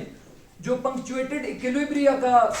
کی تھیوری آئی ہے جو 1970 کی دہائی میں اسٹیفن جے گولڈ اور دوسرا ہے وہ نیلس ایلڈریج، ان دونوں نے جو پنکچویٹڈ ایکولیبریا کی تھیوری سامنے لائی، اس میں انہوں نے کیٹیگوریکلی کہا کہ بھائی لمبے عرصے تک ایکولیبریم چلتا ہے، ایسی تبدیلیاں وقوع پذیر ہوتی رہتی ہیں ایوولوشن کے اندر جو نظر نہیں آتی، اور پھر ایک ٹائم آنے پر ایک شارپ اور سڈن چینج، وہ کہتا ہے بسٹ ہوتا ہے، اچانک ریپڈ چینج آتی ہے جسے وہ پنکچویشن کہتا ہے، اور ایک بالکل نئی چیز بن جاتی ہے. اسی طرح اور کئی اس کی آپ مثالیں اٹھا سکتے ہیں. کیمبرین ایکسپلوژن ہے جس میں ملٹی سیلولر لائف کا آغاز ہوا تھا یونی سیلولر سے، آج سے کچھ 600 ملین سال پہلے، اور یہ کوئی 20 سے 25 ملین سال کے عرصے کے دوران یہ ہوا تھا جس میں یونی سیلولر سے ملٹی سیلولر لائف آئی تھی اور سڈن آئی تھی. اور اسی طرح بے تحاشا مثالیں، مثلا اگر آپ اس کی مثال لے لیں ایک فیکٹری کی ہڑتال سے، ایک فیکٹری کے اندر آج پہ جائیں تو آج آپ جائیں فیکٹری کے باہر، آپ مزدوروں کو ورکر نامہ جو ہمارا اخبار ہے وہ سیل کریں، تو آپ مزدوروں کو کہیں کہ یار ہم نے کل ہڑتال کرنی ہے، تو وہ آپ کی بات نہیں سنیں گے، کوئی بھی ہڑتال کے لیے نہیں آئے گا، آپ کی ساری باتوں سے اتفاق بھی کر لیں گے، ہاں یار یہ آپ ٹھیک کہہ رہے ہیں، ہمارا یہ بالکل استحصال ہو رہا ہے، مہنگائی بڑھ گئی ہے، بربادی ہے، نہ پی ٹی آئی ہماری بات کر رہی ہے، نہ نون لیگ کر رہی ہے، نہ پیپلز پارٹی کر رہی ہے، نہ ہی کوئی فوج بھی کرپ، سارے اصل حرامزادے فوجی ہیں، نہ میڈیا میں ہماری بات ہوتی ہے وغیرہ، مگر وہ ہڑتال کے لیے اگلے دن آتے نہیں ہیں، چاہے آپ انہیں لاکھ بار بھی کہتے رہیں. مگر پھر ہم دیکھتے ہیں کہ ہر فیکٹری کے اندر ہڑتال تو ہوتی ہے، فیکٹری ورکرز ہڑتالیں تو کرتے ہیں، وہ جو ہڑتال کرتے ہیں وہ یہی ہوتا ہے کہ چھوٹی چھوٹی مقداری تبدیلیاں ان کے سوچ کے اندر اکٹھی ہو رہی ہوتی ہیں، جو کہ حالات کی وجہ سے اکٹھی ہو رہی ہوتی ہیں، جس میں اندر کیا کہتے ہیں سیکورٹی کے نام پہ ان کے ساتھ جو بدتمیزی ہوتی ہے، جو ان کے لوٹ مار بھی کی جاتی ہے، استحصال بھی کیا جاتا ہے، جو تانے مارے جاتے ہیں، جو مہنگائی ہوتی ہے، جو بے روزگاری ہوتی ہے، اور سب سے بڑھ کر جو اپنی محنت سے جو پھل پیدا کرتے ہیں، جو سرپلس پیدا کرتے ہیں، وہ سرپلس سرمایہ دار لے کر جاتا ہے، وہ اس کو مسلسل برداشت کرتے ہیں اور ایک وقت آنے پر پھر وہ مقدار معیار میں بدلتی ہے اور اچانک ہڑتال ہوتی ہے. وہ ہڑتال کوئی ایسا نہیں ہوتا کہ پچھلے 2 مہینے منصوبہ بندی ہوئی، 3 مہینے بلکہ کوئی 4 مہینے کوئی انہوں نے بیٹھ کے کوئی پلان کیا، اور اس پلان کرتے آہستہ آہستہ سب مزدور متفق ہوئے، سب کی سوچ بدلی، اور سوچ بدلنے کے بعد ہوا، بلکہ شارپ اینڈ سڈن ہوتی ہے، اچانک ہم دیکھتے ہیں. اور اسی طرح ہی آپ انقلاب کی مثال لے لیں کہ عموماً یہی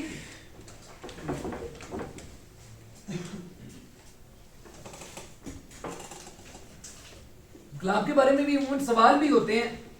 کب آئے گا، کیسے آئے گا، کس دن آئے گا، آ نہیں رہا، آپ کا انقلاب نہیں آ رہا، سو انقلاب بات کرتے ہیں، کافی لوگ کرتے ہوئے مل جاتے ہیں. تو بھائی انقلاب بھی کوئی معمول کا حصہ نہیں ہوتے، غیر معمولی واقعات ہوتے ہیں، غیر معمولی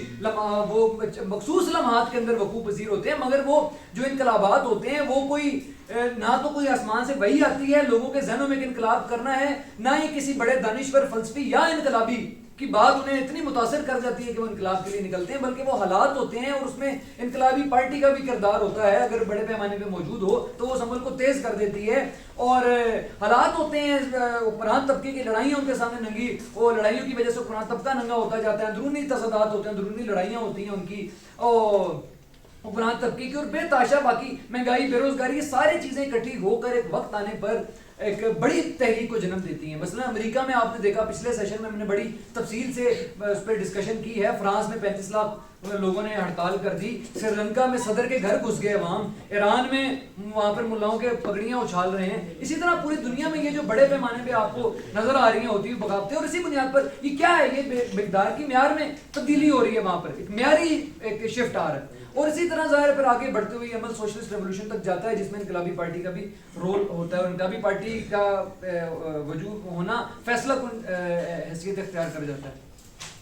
اسی طرح اگر ہم اس کے دوسرے قانون کو دیکھیں، یونٹی آف اپوزٹس کو، ضدین کے باہمی انضمام کو، تو یہ وہ قانون ہے جس کو لینن نے کہا تھا کہ یار یہ، اس میں اس کے الفاظ اگر میرے سامنے آ جائیں تو اس میں چلیں بہرحال کہ یہ اگر آپ ڈائلیکٹکس کو کہیں کہ جزیات کا کوئی ایسنس ہے تو وہ آپ کو اس قانون کے اندر ملے گا، یونٹی آف اپوزٹس کے اندر، ضدین کے باہم انضمام کے اندر. کیا ہے یہ قانون؟ آپ ارد گرد بھی دیکھیں اس کی، آپ کو بے تحاشا اس کی مثالیں مل جائیں گی. مثلا اندھیرا ہے، روشنی ہے، یہ دو متضاد، بالکل ایک دوسرے سے بظاہر متضاد چیزیں ہیں، ٹھیک ہے، مگر وہ دونوں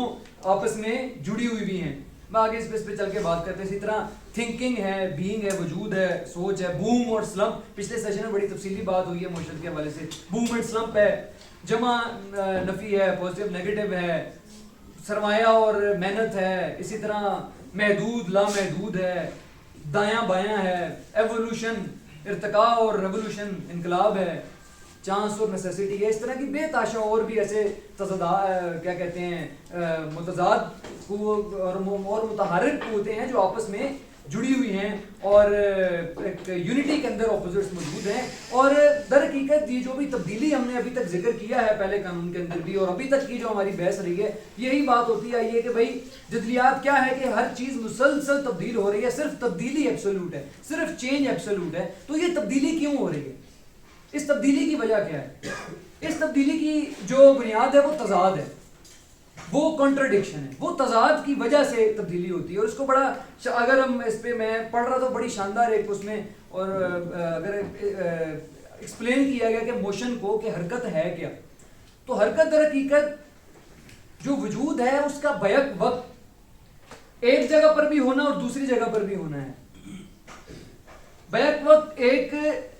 وجود کا ایک جگہ پر بھی ہونا اور دوسری جگہ پر بھی ہونا، یہ در حقیقت حرکت ہے. کہ اگر ایک چیز بیک وقت ایک جگہ پر ہے اور وہیں کھڑی ہوئی ہے، وہاں سے ہل نہیں رہی، پھر تو حرکت ہی نہیں ہو سکتی. جس طرح زینو کا ایک بڑا مشہور پیراڈاکس بھی ہے، وہ کہتا ہے آپ ایک تیر چلائیں تو اے پوائنٹ ہے، وہ اگلا سی پوائنٹ ہے، تو اے سے سی پوائنٹ تک پہنچنے کے لیے اسے پہلے بی پوائنٹ پہ پہنچنا پڑے گا، بی تک پہنچنے کے لیے پھر اس کے درمیان تک پہنچنا پڑے گا. اور کرتے کرتے وہ بتاتا ہے کہ پیچھے آپ آتے جائیں تو آپ کبھی بھی وہ تیر اے سے چل ہی نہیں سکتا، وہ اے پہ ہی کھڑا رہے گا، وہ اے سے آگے حرکت ہی نہیں کر سکتا. تو اس کو پھر ظاہر ہے یہ ہیگل نے ڈائلیکٹکس کے اندر بڑا شاندار اس نے آنسر کیا کہ بھائی، اور اس کا آج تک وہ آنسر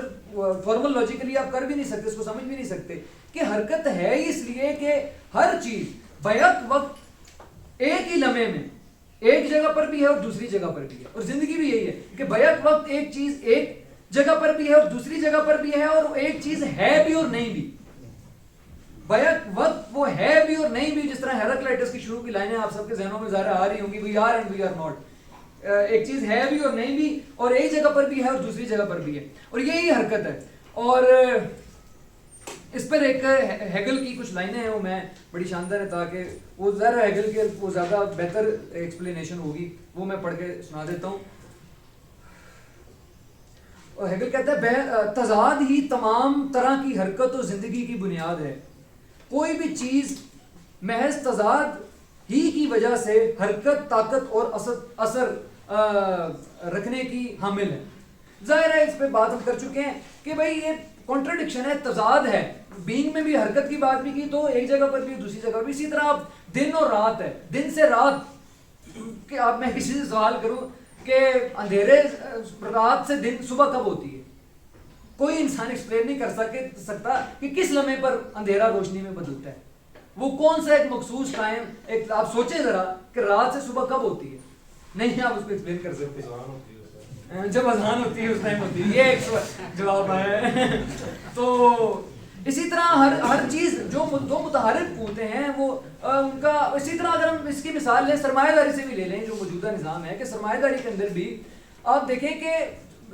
سرمایہ داری کے اپنے اندر تضاد موجود ہے. کوئی بھی ظاہر ہے ایسا نہیں ہے کہ سرمایہ داری کے بارے میں یہ کہیں کہ بھائی بس سوشلزم عظیم نظام ہے اس لیے سرمایہ داری کو ختم ہو کے سوشلزم کو آ جانا چاہیے، اور بلکہ اور سرمایہ داری کو کوئی لعنت پڑ گئی ہے یا گالیاں یا اس پر کوئی خدا کا عذاب آ گیا کہ سرمایہ داری بحران میں چلی گئی. بلکہ وہ سرمایہ داری کے بھی انٹرنل کانٹرڈکشنز ہیں، اندرونی تضادات ہیں جس کی وجہ سے سرمایہ داری کی بھی حرکت ہو رہی ہے. اور وہ حرکت اب زوال کی طرف جا رہی ہے، جو آغاز میں ترقی کی جانب سفر کر رہی تھی اب وہ زوال کی جانب بڑھ رہی ہے. اور اس میں سب سے بڑا ظاہر جو تضاد ہے، اگر ہم سرمایہ داری کے حوالے سے بات کریں تو محنت اور سرمایہ کا تضاد ہے. اس کا میں نے اوپر نام بھی لیا کہ جو زائد پیداوار کیا کہتے ہیں کر رہا ہے محنت کش، وہ ظاہر ہے سرمایہ دار کے پاس جاتی ہے اور وہ دوبارہ ری انویسٹ ہو کے سرمایہ بنتا ہے، پھر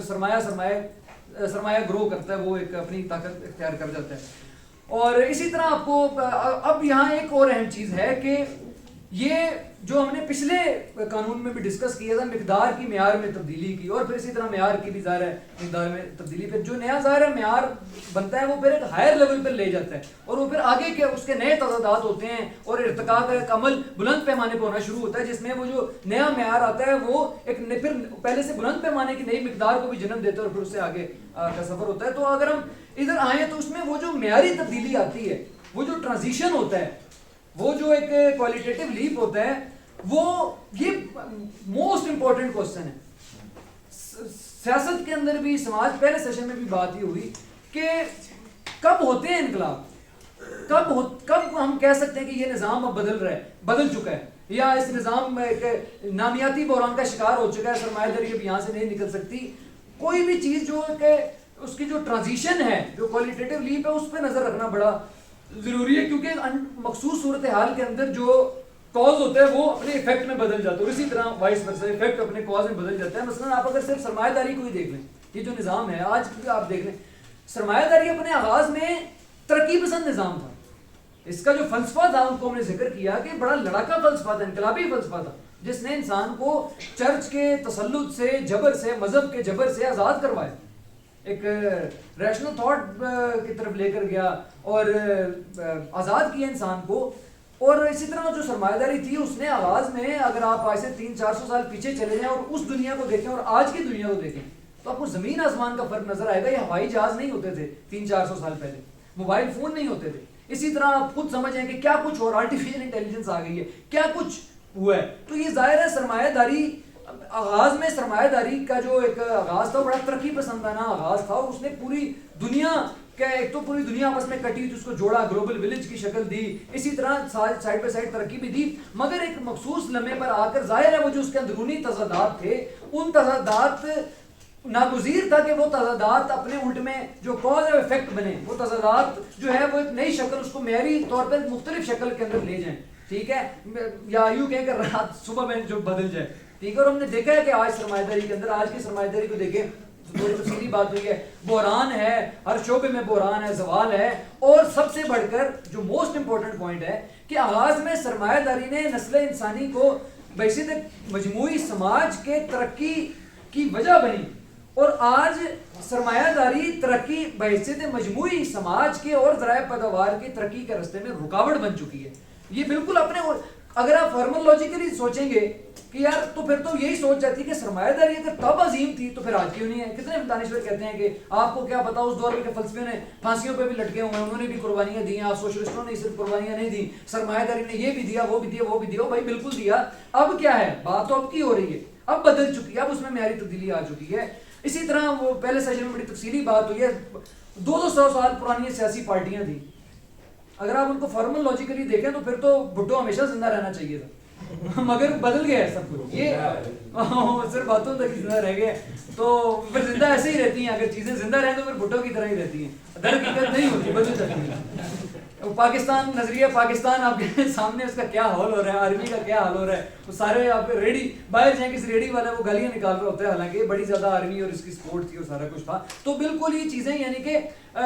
تضادات کی وجہ سے گرو کرتی ہیں اور پھر اپنے الٹ میں بھی بدل جاتی ہیں، اور کاز افیکٹ بن جاتا ہے اور افیکٹ کاز بن جاتا ہے. اس پر نظر رکھنا، اور یہ ظاہر ہے اگر آپ ہر چیز کو آپس میں تعلق میں دیکھیں گے، مسلسل تبدیلی کے اندر دیکھیں گے، تضادات کے اندر دیکھیں گے، تبھی آپ اس ٹرانزیشن کو بھی دیکھ سکتے ہیں، سمجھ سکتے ہیں. اور اس حوالے سے ایک لینن کی کوٹیشن ہے، بس میں وہ کر کے پھر آگے بڑھتا ہوں. لینن کہتا ہے جدریات ایک ایسی تعلیم ہے جو یہ بتاتی ہے کہ متضاد کس طرح سے ہم آہنگ ہیں اور کس طرح ہم آہنگ ہو جاتے ہیں، کن حالات میں یہ ایک دوسرے سے ہم آہنگ ہیں اور کیسے ان میں سے ایک دوسرے میں تبدیل ہو جاتا ہے، کیوں انسانی ذہن کو انہیں متضاد کو ساکت، جامد، مردہ لینے کے بجائے زندہ، مشروط، متحرک اور ایک دوسرے میں مسلسل تبدیل ہوتے ہوئے لینا چاہیے. اور اگر ہم اب اس کو سمیٹتے ہوئے آخری جو مین ہے اس کی طرف اگر ہم بڑھیں نیگیشن آف نیگیشن کی طرف، نفی کی طرف، جو بڑا اب ظاہر ہے جو ایک مسلسل تبدیلی ہے جس کا ہم نے ذکر کیا، جو کہ مقدار ایک وقت آنے پر معیار میں بدلتی ہے، اور وہ جو تبدیلی کی بنیادی وجہ ہے وہ تضاد ہے، اور اس تضاد اور تبدیلی کے نتیجے کے اندر جو اگلا ایک لاجیکل سوال بھی ابھرتا ہے ذہن میں کہ یار یہ جو تبدیلی ہو رہی ہے تضاد کی وجہ سے، ٹھیک ہے ہمیں سمجھ لگ گئی ہو رہی ہے، تو یہ سفر کس طرف، یہ کیا ہو رہا ہے آگے، کہاں چیزیں جا رہی ہیں؟ تو وہ ظاہر ہے اس کو تیسرا جو لا ہے یہ اس کو اس کا احاطہ کرتا ہے، اس کو ایکسپلین بھی کرتا ہے کہ جو ہے جب میں نے شروع میں بھی بات کی کہ لوور سے ہائر کی طرف تھاٹ کو دیکھ لیں، انسانی سماج کو دیکھ لیں، نیچر کو دیکھ لیں، لوور سے ہائر کی طرف ایک تو یہ کہ چیز آتی ہے، دوسرا وہ جو لوور سے ہائر کی طرف، جو لوور سٹیج سے نیچے والے درجے سے جو اوپر والے درجے کی طرف جب چیز بڑھتی ہے، ہائر سٹیج کی طرف کوئی بھی فینومینا کوئی چیز جاتی ہے، تو ایسا نہیں ہو جاتا کہ وہ جو لوور سٹیج تھا، لوور سٹیج ایلیمینیٹ ہو گیا ہے اور جو ہائر سٹیج آیا ہے وہ بالکل ہی کچھ اور چیز ہے۔ ایسا نہیں ہے کہ مارکس نے، اینگلز نے اور بعد میں لینن ٹروٹسکی نے کوئی اپنے دماغ سے سوشلزم کا نظریہ دیا اور انہوں نے کہا کہ بس سرمایہ داری کو ختم کر دی، کچھ اور ہے، یہ کچھ اور ہے، بلکہ ہر چیز اپنے اندر ہم نے کہا تضاد لیے ہوتی ہے، اور سرمایہ داری کے اندر بھی اسی طرح کے تضادات ہیں، اور ان کو اسٹڈی کرتے ہوئے ان کے کس طرح سے وہ آگے کیا کیا شکل اختیار کریں گے، اور ایکسپلین کیا مارکس نے بھی اپنی کتاب کے اندر داس کیپٹل میں، اور کیوں لاجیکلی نیکسٹ اسٹیپ کیا ہونا چاہیے، اور وہ انہوں نے پھر ظاہر ہے سوشلزم کا ایک آئیڈیا دیا اور پھر بعد میں کمیونزم کا، اور اسی طرح جو بھی ہم نے انسانی سماج کے ارتقاء میں بھی دیکھا ہے کہ جاگیر جو کیا کہتے ہیں انسان قدیم اشتراکی نظام پریمیٹیو کمیونزم کے دور میں جب رہ رہا تھا جنگلوں میں، جب کوئی طبقات وجود نہیں رکھتے تھے، تو اس کے بعد جو غلام داری آئی سب سے پہلا نظام، تو وہ ظاہر ہے وہ ایک ہائر سٹیج کی طرف ایک سٹیپ فارورڈ تھا، جس میں ظاہر ہے جبر بھی تھا، ظلم بھی تھا، مگر بحیثیت مجموعی وہ انسان کی ترقی میں اہم پیش رفت تھی، جس میں وہ جو لاکھوں سال تک انسان نے جو آلات بنائے تھے، جو کیا کہتے ہیں شکار کرنے کے لیے، یا جو زراعت کی ٹیکنیک انسان نے نیولتھک ریولوشن ہوا جو جانی یا باقی جو دریافتیں کی، وہ غلام داری میں آ کے وہ ختم نہیں ہو گئی، ان کی بیس پر ہی وہ اگلا نظام آیا۔ اسی طرح جو اگلا جاگیرداری آتی ہے اس میں بھی غلام داری کے جو پروگریسو چیزیں ہوتی ہیں جو سائنس اینڈ ٹیکنیک نے دی ہوتی ہیں وہ پریزرو ہو جاتی ہیں اور آگے بڑھتی ہیں۔ اسی طرح جو کیا کہتے ہیں سرمایہ داری آئی، سرمایہ داری بھی اسی طریقے سے پریزرو ہوا، سرمایہ داری کے اندر جاگیرداری کی جو ایڈوانسمنٹ تھی، اور جو رجتی چیزیں تھیں، جو رکاوٹ تھی رستے میں، جو تضاد کے اندر جو ہے وہ ایک کنزرویٹو ایلیمنٹ تھا وہ پیچھے ہو گیا، جو ترقی پسند تھا وہ آگے آ گیا اور اگلا سٹیپ آیا، اور اسی طرح سوشلزم جو ہوگا وہ سرمایہ داری سے آگے کا سٹیپ ہوگا۔ اور اس میں اس حوالے سے ایک بڑی امپورٹنٹ ایک ہے مثال ہے، اور جو بڑی شاندار ہیگل نے دی ہے، اور اس سے بہت ہی زیادہ اچھے سے ایکسپلین ہو جائے گا یہ والا لا بھی۔ ہیگل کہتا ہے کہ جس طرح ایک بیج ہوتا ہے، جب بیج کو زمین میں اگاتے ہیں اور بیج سے جب پودا نکلتا ہے تو ایسا نہیں ہوتا کہ وہ بیج ایلیمینیٹ ہو جاتا ہے، کہ وہ بیج ختم ہو گیا اور پودا آ گیا، وہ پودا اسی بیج سے آیا ہے، بیج ختم بھی ہوا ہے مگر زندہ بھی رہا ہے، آگے پودے کے اندر بھی آیا ہے۔ اسی طرح جب پھل سے پھول بنتا ہے، پھول سے پھل بنتا ہے، تو پھل کے اندر بھی پھول موجود ہوتا ہے، پھل کے اندر وہ بیج بھی موجود تھا۔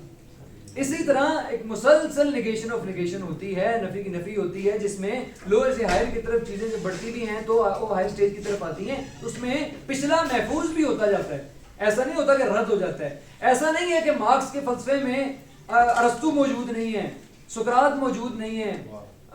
افلاطون موجود نہیں ہے، یا اسی طرح جو آغاز کے مٹیریلسٹ تھے وہ فلسفی موجود نہیں ہے، یا بعد میں ہیگل موجود نہیں ہے، کوئی سب کے سب اس کے اندر ان کا وہ کام جو ترقی پسند تھا، جو درست تھا، وہ ویسے ہی فلسفے کے اندر محفوظ ہوتا ہے۔ اور اس پہ ایلن ووڈس کی کتاب بھی ہے فلسفے کی تاریخ، وہ اگر آپ اس کو پڑھیں گے تو اس میں یہی سارا سفر بیان کیا گیا، اور ایک لوور سے ہائر کی طرف آئی ہیں۔ اسی طرح ایک اینگلز کی ایک مثال ہے، میں بات کو سمیٹنے کی طرف بڑھتا ہوں، اور وہ بہت ہی شاندار اس نے بھی مثال دی ہے۔ وہ کہتا ہے کہ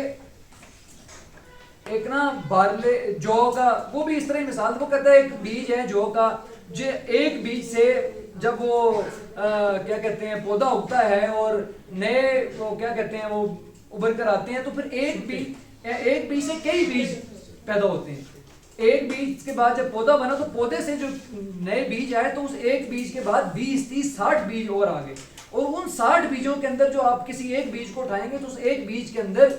وہ ایک 60 کا ایک معیاری فرق بھی شامل ہو جائے گا, اور پھر اسی طرح وہ عمل آگے بڑھاتا ہے اور اس طرح سے آگے گروتھ ہوتی ہے. اور اسی طرح بات کو سمیٹتے ہوئے یہ جو ساری ابھی تک کی ڈسکشن رہی ہے 3 مین قوانین کے حوالے سے, پھر باقی ظاہر اس میں اور بھی بہت ساری کیٹیگریز بھی ہیں, مختلف پہلو بھی ہیں اور بہت ہی ظاہر وسیع ہے یہ. ابھی اس کے بعد کامنٹ سبغت بھی آئیں گے, باقی کامنٹس بھی آئیں گے کنٹریبیوشن کرنے, تو ظاہر ہے وہ بہت زیادہ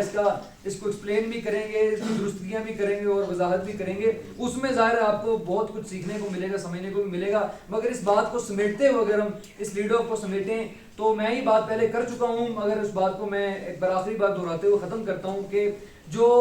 ابھی یہ اس کے ایک نا ہیگل نے ایک جملہ کہا تھا اور بڑا شاندار جملہ ہے کہ all that is real is rational. وہی جو چیز تعقلی ہے وہی حقیقی ہے, جو حقیقی ہے وہ تعقلی ہے, جو چیز ہے ابھی ہمارے سامنے وہ اس لیے ہے کیونکہ وہ تعقلی ہے, اور اور جب تک وہ تعقلی ہوگی تب تک وہ چیز وجود رکھے گی, جب وہ غیر تعقلی ہو جائے گی وہ وجود بھی اس کا ختم ہو جائے گا. اس وقت جو سرمایہ دارانہ نظام ہے, کسی بھی آپ ذی شعور انسان سے بات کریں, اگر وہ بشرط یہ کہ وہ پاگل نہ ہو تو آپ کو یہی بتائے گا کہ یار یہ ناانصافی پر مبنی نظام ہے, یہ پاگل پن ہے کہ ایک طرف لاکھوں کروڑوں لوگ مر رہے ہیں, اربوں لوگ بلکہ ان کی موت کا خطرہ موجود ہے, اور کمپنیاں آپس میں لڑائی لڑ رہی ہیں ہم ویکسین پہلے بنائیں گی, میں پہلے بناؤں تو زیادہ منافع کما سکتی ہوں, یہ ایک سوچ موجود ہے. اسی طرح صرف نیسلے کمپنی کے پاس اتنا زیادہ آج پروڈکٹیو کیپیسٹی اور پوٹینشیل ہے کہ 7 ارب آبادی سے کئی گنا زیادہ خوراک وہ پیدا کر سکتی ہے روز, اور کتنے لوگ آپ کے سامنے بھوک سے مرتے ہیں. irrational نظام ہے یہ. اسی طرح فلسفے میں پوسٹ ماڈرنزم کی شکل میں اور باقی صورتوں کی شکل میں وہ بالکل زوال کے اندر جا رہا ہے. انسان کی جو آج تک کی فلسفے کی ساری ترقی تھی اس کو غرق کر رہا ہے, اس میں ڈبا رہا ہے, برباد کر رہا ہے پوری نئی نسل کو, اور ڈپریشن اور یہ جو بھی چیزیں ان کو گلوریفائی کر کے یوتھ کے اندر پیش کر رہا ہے حکمران طبقہ آج کا اپنے سروائیول کے لیے. وہ انتہائی ریشنل فلسفیز کو نیچے لے کر جا رہا ہے, اور نوجوانوں کے اندر ڈپریشن کیا کہتے ہیں اور بالکل آئسولیشن اور پیسو بنانے کی جو سوچیں ان تک لے کر جا رہے ہیں. اسی طرح آرٹ ہے, باقی تمام آپ پہلوؤں کو اٹھا کر دیکھ لیں, میڈیکل سائنس کو اٹھا کر دیکھ لیں, آپ باقی تمام شعبوں کو اٹھا کر دیکھ لیں, آپ کو ایک جنرل ڈکلائن نظر آئے گا. اور ایسے سرمایہ داری کے اندر ہی ایسے وہ ٹیکنالوجی اور باقی تمام چیزیں اس حد تک ڈیولپ ہو چکی ہیں کہ اس سے آگے سرمایہ داری کے حدود کے اندر جو کہ منافع پر مبنی نظام ہے, اس کی جو حدود ہیں اس سے آگے یہ لے کے نہیں جا سکتا ان چیزوں کو, بلکہ ان کو مزید پیچھے کی طرف ہی لے کر جائے گا. لہٰذا اگر آج سائنس کو بچانا ہے اور اس کے علاوہ باقی تمام تر شعبوں کو اگر محفوظ کرنا ہے اور انسان کو ایک بہتر سماج کے اندر لے کر جانا ہے, اس سماج سے, اس اسٹیج سے سوشلزم کی صورت میں, تو وہ ظاہر ہے کہ انقلاب کی صورت میں ہی ہو سکتا ہے. وہ ایک سوشلسٹ نظام ہی ہو سکتا ہے جس کے اندر پلاننگ کی جائے, مرکزی لیول پر پلان کر کے پورے سماج کو چلایا جائے, اور بے تحاشا وسائل ہیں ان کا اگر ریشنلی منصوبہ بندی کے تحت پلان کر کے استعمال کیا جائے تو یہ پورا ارض یہ زمین ہی جنت بن سکتی ہے.